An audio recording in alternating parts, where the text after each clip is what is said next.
How to change edit button on Fortnite Xbox One. Hello everyone, welcome back to my channel. In this video, I'll teach you on how to change the edit button in the Fortnite on the Xbox One. It's a really simple process, so follow along. Changing the edit button and other controller keybinds is easy.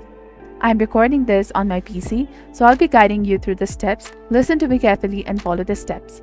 First of all, you have to go to the settings by pressing the Start or Options button. Navigate to the controller settings and keyboard controls.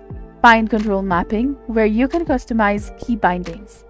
If you don't see all the categories like edit, go to the presets and set it to custom, then all the buttons will be visible. Focus on the edit for this video.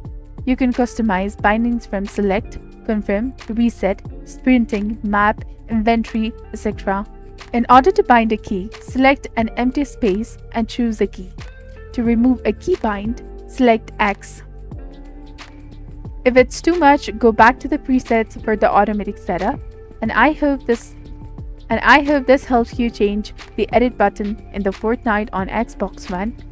If you found this video to be helpful, do not forget to like, comment, share, and subscribe to our channel for more amazing contents. And don't forget to hit that bell icon in order to notify yourself whenever we upload new videos. Thank you for watching, happy gaming, and see you in the next video.